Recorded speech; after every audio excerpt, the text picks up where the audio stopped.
됐어요. 자, 오늘은 지난주에처럼 하나님의 나라를 또 얘기를 하려고 합니다. 하나님의 나라와 그리고 세상의 나라, 특히 우리가 잘 아는 히랍 철학, 그리스 철학의 그 인식론, 그리고 하나님의 나라 인식론에 대해서 얘기를 하려고 합니다. 우리가 고린도전서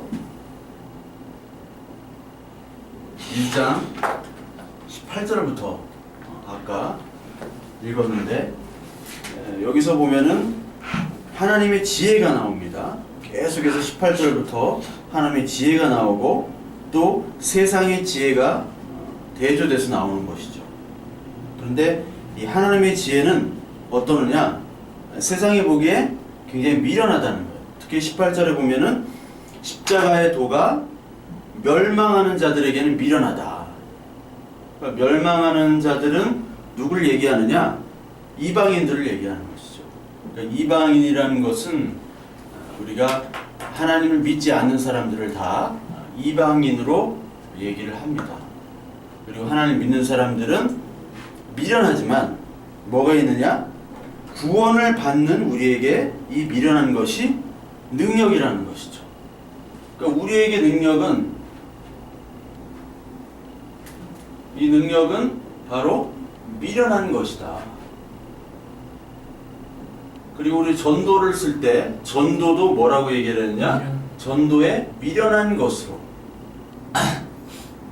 이 미련한 것이라는 것은 하나님이 볼 땐 지혜죠. 하나님이 볼 땐 능력이고 구원을 얘기하는 거니까.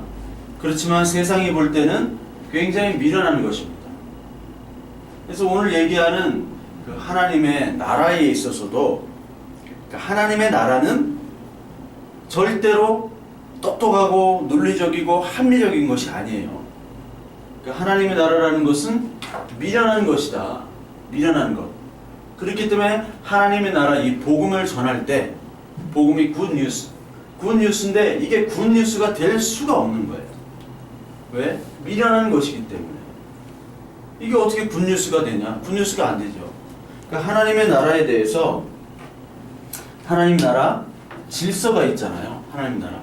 그러니까 하나님의 나라라는 것을 하나님의 통치라고 얘기를 했죠. 통치. 하나님의 통치라고 얘기를 하고 하나님의 나라 질서대로 사는 것, 그 통치대로 사는 것, 그리고 내가 주인이 아니라 하나님이 주인이다 라고 얘기를 했는데 그 하나님의 나라의 주인으로서 사는 것 자체가 능력이나 세상이 볼 때는 지혜가 아니라 미련한 것으로 되기 때문에 우리가 복음을 전하고 이 정말 좋은 소식입니다. 하나님 나라, 이 교회로 오세요. 예수를 믿으셔야 됩니다. 뭐 우리가 믿는 건 아니지만 하나님 믿게 해주시지만 그런 모든 전도 활동들이 바로 사람들에게는 미련한 것으로 들린다는 거예요. 미련한 것으로. 그러니까 저도 옛날에 런던에서 전도를 했어요. 전도를 버스 정류장에서 어떤 할아버지한테 전도를 했는데 그 전도를 할 때 제가 성경에 대해서 계속 얘기를 하니까 그 할아버지가 과거로 돌아가고 있냐? 왜? 너는 그 과거에 대한 얘기들을 지금 현대에 살 필요가 뭐 있느냐? 이런 과학 만능의 시대에. 그래서 과거로 돌아가지 말라고. 다 옛날 얘기이기 때문에 왜 그렇게 미련한 얘기를 하냐? 그런 식으로 받아들이더라고요. 그러니까 이 성경이라는 것이 과거의 얘기고 또 역사적인 사실이 아닐 수도 있고 또한 역사적인 사실이라도 초자연적인 그런 하나님의 이적들, 세메이온이라고 하는 그 하나님의 사인들, 예수님이 뭐 이 땅에 오시고 죽으시고 부활하셨다. 그리고 구약에 나오는 모든 이제 초자연적인 역사들을 다 거부하고 역사적인 사실만 담거나 아니면 윤리 도덕적인 사실만 담거나 아니면은 역사적인 사실도 부인하는 그런 미신적인 이야기. 창세기를 읽어보면 이게 미신적인 얘기 같잖아요. 창세기 1장에 나오는 것들이 사실 바벨론이나 우가리 신화라고 그런 신화랑 얘기가 비슷해요. 그리고 가나안 바알 신이 있죠? 가나안. 이 바알 신의 그 신화라도 비슷해요. 그러니까 이것들을 보면은 신화로 생각하게 되죠. 이 두 가지가 다 예수님을 예수답게, 성경을 성경답게 믿지를 않는 거예요. 그러니까 근대 과학주의가 시작되고 난 후에 과학으로 인하여 이 성경도 과학적으로 보는 거예요. 과학적으로 보기 때문에 과학에 보면은 여기는 다 초자연적인 게 나오니까 다 빼고 뭐만 남느냐? 윤리와 인물만 남는 거예요. 그리고 역사적인 것으로만 이렇게 탐구를 한다면 역사는 남는데, 역사적인 예수는 남는데, 그 예수가 우리에게 기름 부음 받아가지고 우리를 구원해 주시는 메시아 그리스도로서는 전혀 영향력이 없는 그런 한 인간 예수로 탐구를 하게 되는 거죠. 그러니까 불교나 뭐 힌두교나 이런 모든 종교적인 인물들도 이 예수 그리스도를 본받자라고 얘기를 할 수 있는 거죠. 왜냐하면 메시아가 아니니까, 하나의 도덕적인 인물이니까. 그러니까 이게 완전 예수가 그냥 일반적인 인물로 평가절하되는 그런 것이 되어버렸다는 겁니다. 근대 시대에는. 그러나 우리는 뭐를 믿느냐? 바로 하나님의 나라, 하나님의 질서, 하나님의 통치. 그리고 하나님께서 실제로 이 창세기에 있는 에덴 동산으로부터 계시록에 나오는 새하늘과 새 땅, 거기까지의 그 하나님의 역사들을 우리가 다 온전하게 믿는 것만이 실제적인 바른 믿음이 되는 거예요. 그렇다면 이제 많은 사람들이 그렇게 실제로 믿고 있는가? 하나님의 나라라는 말이 성경을 읽어보면 굉장히 많이 나옵니다. 하나님의 나라라는 말이 너무너무 많이 나와요. 예수님이 사도행전에 보면 1장에 보면은 예수님이 부활하셨다가 다시 이 땅에 오셔서 40일간 뭐를 선포하셨냐? 하나님의 나라를 선포하셨다라고 얘기를 해요. 하나님의 나라의 일을. 그러니까 복음서나 사도행전이나 그리고 많은 사도들도 뭐를 얘기하느냐? 복음 전도가 뭐냐? 그러니까 하나님의 나라에 대해서. 네가 지금까지 세상의 나라, 세상의 법, 세상의 질서대로 살고 있는데 그것이 아니라 하나님의 나라에 대해서 선포하는 것들을 얘기를 하신다는 거예요. 그리고 하나님의 나라가 뭐냐? 세상 나라는 전혀 다르겠죠. 하나님의 나라의 원래 시초는 어디였어요? 원래 시초는 창세기 1장에 나오는 에덴 동산이에요. 에덴. 에덴이 뜻이 뭐냐? 기쁨이라는 뜻입니다. 기쁨. 이 하나님의 나라. 그러니까 하나님이 왕이 되시고 하나님이 통치하잖아요. 단 뭐만 건드리지 말라고 그랬어요? 선악을 알게 하는 열매만 빼고는 모든 것이 다 우리 것이고 하나님 우리에게 다 임명하시고 하나님이 그 하나님 형상으로 우리를 만드셨고 그리고 우리가 모든 것들을 다스리고 이름까지 지어주는 그런 인간이었음에도 불구하고 여기서 죄와 타락이 나오죠. 죄와 타락, 죄. 이거는 의지적인 인간이기 때문에 가능해요. 의지적인 인간. 자, 의지적인 인간이란 뭐냐? 인격적인 인간이란 뭐냐? 인격적인 인간이라는 것은 자기 결정을 할 수 있다는 게 바로 인격적이라는 겁니다. 인격적이라는 게 바로 자기 결정력이 있느냐 없느냐가 인격적이냐 인격적이지 않느냐예요. 자기 결정력. 우리가 인격적인 하나님을 만났다. 인격적인 하나님. 뭐 그런 얘기를 하죠. 인격적인 하나님. 인격적인 하나님이 뭐냐? 우리가 하나님을 믿는데 그냥 이성적으로 믿으면 안 돼요. 이성적으로만 믿으면 안 돼. 또 감정적으로만 믿어서도 안 돼요. 감정과 지성과 그 모든 것들이 다 합쳐져 가지고 인격적으로 믿는 것인데 그 인격적으로 믿는 것은 자기의 결정. 이것이 내가 결정해서 믿는다는 건 그런 뜻은 아니에요. 근데 모든 자신의 지, 정, 의 모든 것들이 다 갖춰준 다음에 이 지정의에 하나님을 믿는 거야. 하나님이 역시 인격적인 하나님이기 때문에 감정적으로만 믿고 뭐 지적으로만 믿고 그것이 아니에요. 이 모든 것들이 다 합쳐져 가지고 믿음이 나오는 것이 바로 인격적인 하나님이에요. 그래서 우리가 우리 말씀을 배우면서도 우리에게 체험이 있어야 된다는 게 중요한 게 뭐냐면 하나님을 체험하지 않으면 하나님을 체험하지 않으면 우리의 이러한 자기 결정력에서도 한 가지 빠진다는 게 되죠. 부족하다는 거예요. 자기 결정력이 있어서.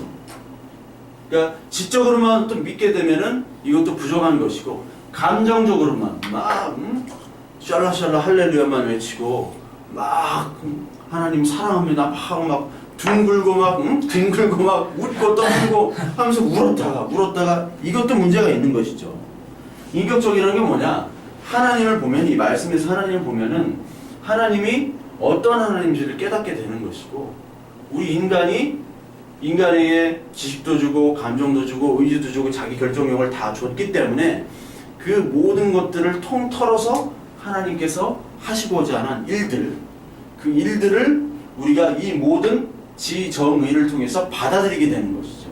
성령이 임하면 이 모든 것들을 지정의가 역사해가지고 받아들이게 되는 거예요. 그것이 바로 하나님을 믿는다, 인격적으로 믿는다 하는 것입니다. 그래서 이 에덴으로부터 시작된 하나님의 나라가 이제 노아로 오고 또 아브라함으로 오고 또 누구에게로 오냐? 다윗에게로 오죠. 다윗. 원래 하나님의 나라는 인간적인 왕을 세우지 않는 나라였잖아요. 그러니까 하나님의 나라는 지난 시간에서 봤던 것처럼 눈에 보이지 않는 나라예요. 하나님의 나라가 어떻게 임합니까? 하나님의 나라가 여기 있다 저기 있다 하는 것도 아니고 눈에 보이지 않는 것이다. 그러니까 하나님은 보이지 않는 왕을 통치자로 하시고 성막을 통해서 그리고 그 선지자와 또 제사장을 통해서 하나님을 임하시는 그런 나라였는데, 이게 백성들이 사무엘 상에서 누구를 요구하냐면 왕을 요구하잖아요. 우리도 다른 나라처럼 조직과 눈에 보이는 군사력과 그런 것들을 다 갖춰서 한번 해보자. 그걸 요구했다는 말이에요. 누굴 따라? 이방을 따라.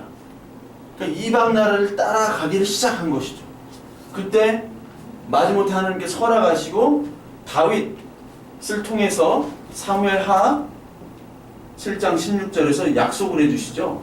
이 다윗 왕국이 영원하게 하겠다. 다윗 왕국 영원하게 하겠다. 근데 영원해지는 게 아니라 포로로 끌려가잖아요. 바벨론 포로, 바벨론은 페르시아 되고 페르시아가 헬라 제국이 되고 헬라가 로마가 된 다음에 이제 로마 식민지 시대에 누가 나오냐면 바로 예수 그리스도가 로마 식민지 시대에 나오잖아요.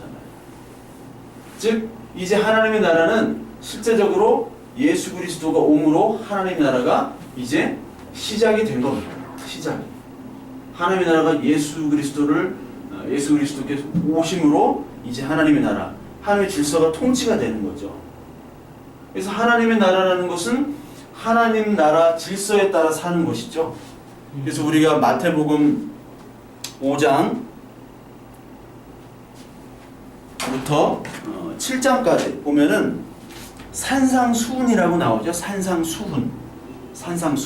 이 산상수훈이라는 게 하나님 나라의 새 질서입니다. 요게 마태복음 5장에서 7장까지의 산에서 교훈을 얘기하시는 거예요. 하나님 나라의 새 질서. 그 전까지는 어떤 질서였느냐? 율법적인 질서죠. 율법적인 질서가 뭐냐? 바로 시내산에서의 질서입니다. 그러니까 이 시내산에서 옛날 질서가 이제 하나님 나라의 새 질서로 산상수훈이 된 거죠. 그러니까 같이 이 산에서 이 산으로 옮겨진 거예요. 이 산에서 이 산으로. 무슨 얘기인지 알죠? 이 산에서 이 산으로 옮겨지고, 이 광야 시절에 뭐를 먹었어요? 만나라는 걸 먹었죠? 만나? 그리고 그 반석에서 물이 나왔죠? 그걸 기억하나요? 반석에서 물이 나왔어. 반석에서 반석에서 물이 나왔어요. 근데 이게 어떻게 되냐? 만나와 물이 어떻게 되냐면, 물 같은 경우는 요한복음 7장부터 초막절 행사가 나오면서 내가 생수의 강이라고 얘기하시죠. 생수의 강. 이 물이에요. 반석은 뭐예요? 반석은 그리스도다. 고린도전서 10장 1절부터 3절까지 반석이 바로 뭐냐? 그리스도에서 물이 나오는 것이고 이것이 그리스도다라는 것이고 이 만나, 광야 시대 만나가 이 신약 시대 때는 오병이어가 되는 거예요. 오병이어. 그러니까 만나가 오병이어. 만나가 뜻하는 건 뭐예요? 예수 그리스도를 얘기하는 거예요. 하나님을 얘기하는 거예요. 만나를 먹었다. 만나를 먹고 오병이어를 먹었죠. 그래서 우리가 성찬할 때 뭐를 먹어요? 포도주와 빵을 먹잖아요. 이 빵이에요. 만나, 빵, 오병이어. 오병이어 빵이잖아요. 이게 떡인데 떡은 안 먹잖아. 여기서는 빵이잖아요. 빵. 이어. 그 사해 가면은 갈릴리 가면 베드로 물고기랑 이 빵을 팔아요. 베드로 물고기로 맛없는 더럽게 맛없는 물고기 있어요. 그거 꺼주고 이거 떡 빵이지 빵. 그러니까 밀가루만 이렇게 한 빵. 맛없는 빵. 그게 바로 예수님이고 이게 포도주 빵을 상징하는 거예요. 그 성찬식을 할 때 예수 그리스도의 이 다시 오신 예수님의 그 약속, 언약, 이 에덴으로부터 시작돼서 예수님께서 오신 이 언약의 사건들을 기념하고자 이 세례에서 세례는 기념이거든. 기념하고자 포도주 예수 그리스도의 피 그리고 예수 그리스도 살을 우리가 먹는 것이죠. 먹을 때 예수님이 우리와 함께 하시고 예수님 우리를 위해 돌아가시고 그리고 다시 우리 예수님께서 오실 것이다 라는 것을 기억해야 되는 거예요. 그러니까 이게 세 가지가 필요해요. 과거에 예수 그리스도께서 우리를 위해서 죽으셨다. 성찬식을 할 때. 그리고 현재 우리와 함께 하신다. 이 포도주와 빵을 먹을 때. 그리고 이제 재림하실 그 예수 그리스도를 기리면서 이걸 먹고 마심에 참여해야 되는 거예요. 그러니까 먹고 마시는 것이 굉장히 중요하죠. 예수님은 계속 먹고 마셨어요. 그러니까 하나님 나라를 예수 그리스도를 먹고 마실 수 있는 사람, 하나님 나라가 아닌 사람, 그 질서에 참여하지 않은 사람은 예수 그리스도가 아닌 세상의 육신의 것들을 먹고 마시는 사람, 이렇게 나눠지게 되는 거죠. 그러니까 이게 굉장히 중요합니다. 그러니까 구약과 신약, 구약에서의 어떤 영상들이 신약에서의 설명으로 다 설명이 된다고 얘기했잖아요. 신약의 설명으로. 그렇게 이해를 해야 되는 거예요. 이 하나님의 나라는. 그래서 이 하나님의 나라로 들어가기 위해서는 이 예수 그리스도를 믿는 믿음. 그래서 예수 그리스도를 믿는 믿음은 바로 회개의 영을 우리에게 부어주셔서 회개토록 하게 하는 것이죠. 회개. 그러니까 이 하나님 나라의 인식은 뭐부터 시작되느냐? 그러니까 우리가 늘 그 세계관도 얘기했지만 창조와 타락과 구원에 대한 이 세계관이 있는 사람만 예수 그리스도를 영접을 할 수 있는 거예요. 그냥 뭐 무턱대고 전도지 되고 이렇게 얘기하면 예수 그리스도를 영접했다고 막 교회에서 떠들고 이 사람이 영접했다고 교회 하나 데려오면은 뭐 기도 한번 시켜주고 영접했다고 하는데 그건 그런 게 영접이 아니라 하나님께서 창조를 했느냐. 창조주 하나님을 고백해야 되고 첫 번째. 그 두 번째 뭐를 고백해야 돼요? 내가 죄임을 인식해야 돼. 죄. 인간이 죄인이다. 타락한 죄인이다. 이거에 대한 인식이 있어야 돼. 이걸 깨닫게 해주는 거예요. 창조와 죄. 근데 이 죄로 말미암아 사망이 나왔잖아요. 사망이 나왔는데 요걸 인식을 해야 되는 거예요. 그래서 에베소 2장 1절에 보면은 너희는 죄와 허물로 죽었다는 거예요. 그러니까 이 예수 그리스도를 영접한 사람들은 인식이 뭐냐? 나는 지금 산 놈이다, 죽은 놈이다. 죽은 놈이다 라고 인식할 수 있는 사람만 바로 예수 그리스도 하나님 나라가 쳐들어오는 거예요. 우리에게 들어오는 거예요. 우리 마음속으로 들어와가지고 우리 마음속을 잡고 있는 그 사탄 마귀들을 하나님께서 잡아가지고 묶어놓고 그리고 우리의 마음을 예수 그리스도 채워주는 거죠. 그러니까 사탄의 나라로부터 끄집어낸다고 그랬죠? 저번 주에 얘기했잖아. 사탄이 늑탈이라는 단어를 썼어. 네, 도둑질하는 거예요. 예수 그리스도 도둑놈이 돼가지고 오셔서 잡아가는 거예요. 우리가 그 하나님 나라로 갈 수가 없어요. 그러니까 창조를 인정하지 않는 사람 많잖아요. 그리고 창조를 인정하더라도 죄인이 아니라고 인정하는 사람도 많아요. 특히 창조를 인정하지만 죄인을 인정하지 않는, 그리고 하나님이 지금 현재 다스리고 있지는 않다. 현재 온 우주를 창조를 했지만 그게 뭐냐면 이신론이라는 거예요. 이신론. 네이즘이라고 하는데 이신론이 뭐냐? 창조만을 인정해요. 하나님의. 초월적인 하나님을 인정하지만 현재 우리와 함께 동행하고 우리의 일들의 모든 일들에 간섭하시는 그 하나님, 합력하여 선을 이루는 그 하나님은 인정하지 않는 게 이신론. 대표적인 종교는 바로 이슬람입니다. 이슬람 역시 하나님의 창조를 인정해요. 아브라함의 하나님, 똑같은 하나님 믿는 거예요, 우리와. 그러나 이슬람에서 가장 하는 말이 뭐예요? 인샬라. 하나님의 뜻으로, 알라의 뜻으로. 알라의 뜻이다. 축구 경기에서 졌어. 알라의 뜻이야. 축구 경기에서 이겼어. 이것도 알라의 뜻이야. 이 사람이랑 결혼했어. 알라의 뜻. 내가 저 사람을 때렸어. 그것도 알라의 뜻. 다 알라의 뜻이에요. 왜? 창조는 했어. 창조만 하고 하나님은 여기 뭐 이렇게 먼 데 있고 지금 나와는 관계가 없는 거예요. 관계가 없어요, 전혀. 관계가 없기 때문에 관계가 없으면 내가 뭐든지 할 수 있죠. 내 마음대로 해석할 수 있는 게 바로 이슬람이에요.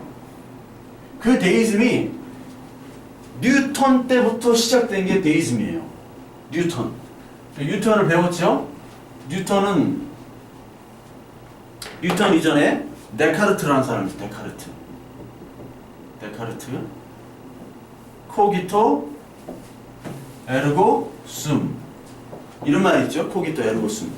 이게 뭔 말이죠? 뭐 알잖아. 나는 생각한다. 나는 고로 존재한다. 나는 생각한다. 고로 존재한다. 이 데카르트가 이 캐톨릭 신자였는데 이 데카르트가 이 과학적 사고, 인식론이 발달돼. 그 전까지는 16세기까지는 하나님에 대한 인식이 있었어요. 하나님에 대한 인식. 신이 뭔가, 그리고 하나님의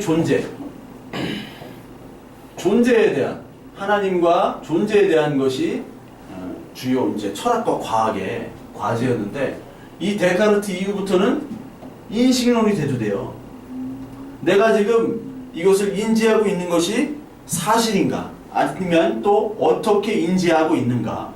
이것 16세기 이후부터 이 인식론이 발전하기 시작하는데 인식론이 발전하면서 이 합리주의, 데카르트는 그 대륙의 합리주의고 이거가 반응하고 반대로 베이컨, 프란시스 베이컨, 아는 게 힘이다. 영국의 경험론, 뭐 밀, 로크, 뭐 홉스 쭉 나오죠. 영국의 경험론으로.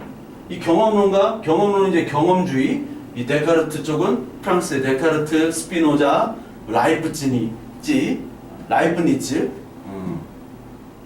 이런 사람들은 합리론자예요. 그러니까 인식론은 합리주의. 내가 이제 논리적으로 어떤 기계적으로 설명이 다 가능한 과학주의가 되는 거죠. 데카르트가 수학자였기 때문에 또 함수를 처음 만든 사람이 데카르트예요. XY 좌표 있죠? XY. 이거를 만들었죠. 이 수학이라는 거는 어떤 복잡한 문제를 X나 Y 이런 변수로 집어넣고 거기에다가 풀게 하는, 그러니까 이제 이런 기계적인 사고를, 논리적인 사고를 통해서 신인식까지 도전하는, 그게 데카르트로 시작됐어요. 그래서 이제 뉴턴으로부터 이어져가지고 뉴턴의 어떤 그 과학, 뉴턴의 세 가지 법칙이 있잖아요. 세 가지 법칙, 그 물리 법칙 그리고 연력학 법칙까지 이어지면서 이제 이 시대는 과학으로 다 설명이 가능. 그러니까 하나님은 창조를 했지만 과학으로 다 설명하니까 인간의 이성과 논리와 과학이 내가 다 할 수 있는 거야 지금. 하나님은 먼 데 있는 하나님이고 창조는 딱 했지만 인간이 그 창조의 원리를 다 발견할 수도 있고 그 창조의 원리를 발견한 후에 그것을 토대로 더 나은 유토피아 세상으로 갈 수 있는 게 바로 근대의 인식론이에요. 근대 인식론. 이 근대 인식론, 이신론에 의해서 세워진 대표적인 나라가 바로 미국입니다. 미국을 기독교 국가라고 하는데 기독교 국가가 아니에요. 물론 청교도로 왔습니다. 근데 그 뿌리는 누구냐? 조지 워싱턴 그리고 토마스 제퍼슨. 그 이전에 벤자민 프랭클린 이런 사람 들어봤죠? 이런 사람들 다 Founding Fathers라고 그래요. Founding Fathers. Founding Fathers가 그러니까 기초를 세운 아버지들이죠. 이 Founding Fathers는 다 이신론자들이에요. 이신론자들. 하나님의 창조를 믿지만 지금 하나님 우리와 함께 있는 사람은 아니야. 함께 있는 건 아니야. 그러니까 이신론자들은 대부분 근대 시절에 다 모든 과학자와 철학자와 정치인들은 대부분 다 이신론자라고 생각합니다. 대부분. 물론 조나단 에드워드나 그런 분들은 이 이신론에 대해서 극구 반대를 했죠. 이건 이단이다 완전히. 같은 동시대에 살았던 사람들. 그래서 그 이단으로 몰아가서 이거 하나님의 나라, 하나님의 그 창조와 타락과 구속을 같이 가르치면서 한 인물들이 있고 대부분은 데이즘으로 정치, 경제 이런 사람이 다 데이즘으로 했기 때문에 데이즘은 하나님의 섭리가 없는 거예요. 오늘 이 시간에. 이 시간에 하나님이 우리와 함께 있는 게 아니에요. 그렇기 때문에 뭘 하느냐? 과학으로 그리고 인간의 노력으로 얼마든지 이 세상을 바꿀 수가 있는 거죠. 그게 이신론이에요. 그러니까 하나님의 나라를 하나님이 만드는 것이 아니라 누가 만드는 거예요? 인간이 만드는 거예요. 인간이. 하나님의 나라를 하나님이 세우는 거죠. 근데 인간이 하나님의 나라를 이렇게 확장하도록 노력할 수 있어요. 근데 이 신론은 하나님이 이 죄인, 사망, 인간을 부정적으로 보잖아요. 성경은 인간의 가능성. 그러니까 로마서 3장을 한번 봐요. 로마서 3장. 로마서 3장을 보면은 인간이 얼마나 그러니까 의인이 아닌 인간으로 비춰지는데 로마서 3장을 보면은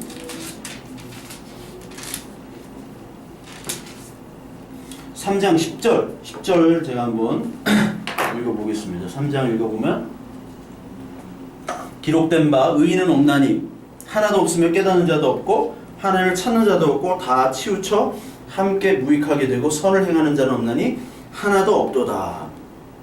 그들의 목구멍은 열린 무덤이요 그 혀로는 속임을 일삼으며 그 입술에는 독사의 독이 있고 그 입에는 저주와 악독이 가득하고 그 발에 피 흘리는데 빠른지라. 그들의 눈앞에 하나님을 두려움이 없느니라 함과 같으니라. 이 의라는 것이 나오는데 의인, 하나님과 전혀 관계를 맺고 있지 않는 사람들이라는 거죠. 사람의 속성이.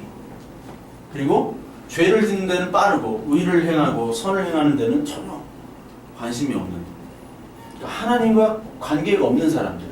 이게 바로 죄인이에요. 그러니까 죄가 어떤 특정한 범죄를 행해서 죄가 아니라고 그랬죠. 회개도 마찬가지죠.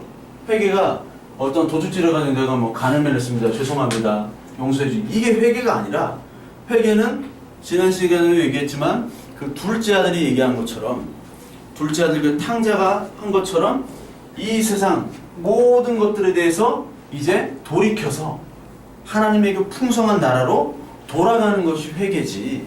이 세상의 어떤 것들, 이 세상의 많은 것들을 부인하게 되는 게 회개예요. 부인하게 되는 거. 어떤 특정한 죄가 아니라 이 세상의 것들이 정말 쓰레기같이 여겨지는. 바울이 그랬잖아요. 예수 그리스도를 얻고자 내 모든 자랑할 것들을 배설물로 여기니라. 그러니까 배설물처럼 여기게 되는 것이 바로 회개, 메타노이아, 마음을 돌이키다라는 뜻입니다. 그러니까 우리 교회에서는 자꾸 어떤 특정 범죄만을 얘기해요. 그게 회개가 아니라니까. 특정 범죄만을 회개하면은 내가 뭐든지 뭐 불법을 행해서 돈을 벌든지 해서 그거 가지고 헌금하면 다 용서되는 줄 알아요. 그거 자체가 잘못된 거지. 어떤 과정 자체는 없어. 결과만 좋으면 돼, 결과만. 회개도 마치 회개도 도덕적인 회개를 얘기해요. 도덕적인 회개가 아니라 하나님과의 관계. 그러니까 하나님의 복음, 하나님 나라가 우리의 마음을 치게 되면 우리 속에서 이 땅의 것들, 우리가 하는 이 땅의 모든 것들, 활동들은 다 어떻게 보면 하나님의 영광을 위해서 하는 게 아니라 나를 위해서 하는 거잖아. 누가복음 아까 16장에 읽었지만 누가복음 16장에서 뭐라고 얘기해요? 그 바리새인들을 돈을 좋아하는 인간이라고 얘기하죠. 예수님 평가를. 그러면서 그 바리새인들이 했던 모든 행동들, 너희들은 사람을 위해서 그런 행동들을 하는 거잖아요. 사람에게 좋게 보이고자. 근데 하나님께는 그 사람에게 칭찬받는 것이 하나님이 미워하시는 거라고 분명히 누가복음 16장 얘기하듯이 우리가 하는 모든 이 세상의 활동들은 내 욕심을 채우기 위해서, 더 좋은, 더 뛰어난 나를 위해서, 성공, 욕망을 위해서 우리가 거짓 겸손도 부리고요, 거짓 구제도 하고 우리가 얼마든지 속일 수 있는 거예요. 불법도 행하면서 불법이 아닌 것처럼 꾸미기도 하고